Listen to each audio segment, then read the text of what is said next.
Welcome back into the Frank Beckmann Show. One of the many reasons I love having Congressman Thaddeus McCotter join us on the show is he always is able to tell me some story from Congress, it seems, that elicits a chuckle. And I just had a big one off air with him. He's been involved with his Democratic colleague from Michigan, Gary Peters, in a bipartisan amendment to what they say is fully fund the Interagency Trade Enforcement Center. All right, now listen up. That's all about trying to get jobs back here from China, bottom line. We'll let him explain more. He's much more erudite in that way. Congressman Thaddeus McCotter, good morning. Hey, Frank. Thanks for having me back. Happy Nurses Week, by the way. Rita's celebrating, is she? Well, I'm not there, so she's probably happier. I didn't know it was Nurses Week, but I knew that because of the nurse in your life, the very special one that you wouldn't forget. So thank you. Happy Nurses Week to all of the nurses in our listening audience. As do you, Frank. Well, in terms of the ITEC... Yeah, now tell me, what is the ITEC? In the past, I'd worked with my Democratic colleague, Mike Michaud from Maine, to try to get a comprehensive approach to dealing with the systematic predatory trade practices of Communist China and the unfair trade practices of other countries. Instead of trying to play whack-a-mole by hitting one trade sanction or violation across, one at a time, what we tried to do was to say treat them as a coherent problem and come out and have a blanket approach to trying to deal with them, so that if you don't have one industry actually get relief, hopefully, and then another 5 others are suffering at the same time. Why don't you try to help all industries? Mm-hmm. So what happens is the president came out. There's the ITEC, and Gary had an amendment. He asked me to be the lead Republican on it because so many of our constituents in both districts and throughout Michigan and the Midwest in America are suffering from unfair trade practices. I was happy to be part of it.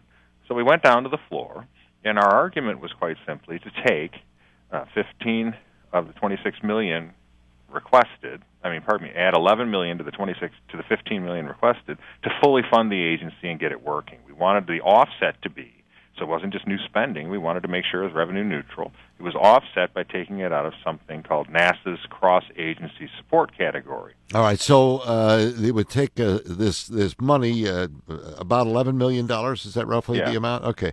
And first of all, before we get to NASA's cross-agency support budget, what exactly would the money be used for by the ITEC to try to bring jobs back here? It's to try to make sure that all the entities in the United States are working off the same page, that they're looking for these, and they're actually filing and working against them, rather than leaving individual agencies to make those determinations, which you have to have as a quarterback. And it's going to be necessary because, as you know, trade touches and affects not only so many people's lives here in the United States and abroad, but they touch and affect the governmental agencies. And you want everybody's oar in the water rowing in the same direction and actually bringing the types of cases that we need to try to get relief of our existing rights under trade law and under treaty. Now, if we don't have that, what happens is a continued scattershot approach where, again, you'll have a debate to address one specific trade violation or not, while many others go on. So we wanted to do that. Now, look, I like NASA. We like science. We like space. We know that innovations come out of there.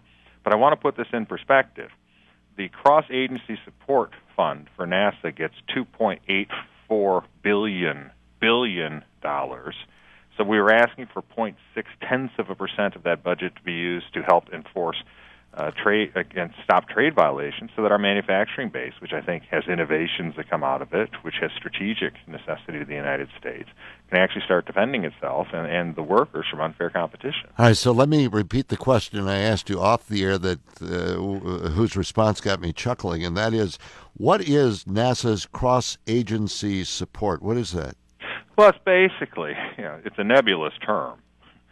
Come on, you told me you had no idea. Come on. I said most people don't know what it is, but it's cross-agency support, so it's other aspects of NASA can deal with other agencies. It's pretty straightforward, but the details of what it does and why it so critically has to have $2.84 billion rather than less than 0.6% of its budget shifted over into making sure that we protect against trade violations, no one can really answer that. Now, some of the arguments that were put forward was that, which was mind-numbing, was that somehow that 0.6% is what stands between us and cyber spying by Communist China and other countries. Now, I would argue that that would be addressed by the ITEC. And secondly, Frank, as we talked off air, is that 0.6% of the NASA cross-agency support is all that stands between us and communist nations being able to cyber spy on us at will. It's kind of over.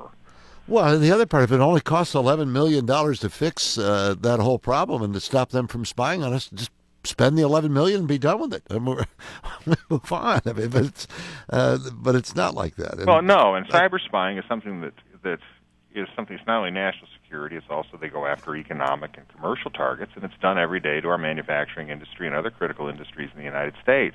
And that would be part of what the ITEC would be doing.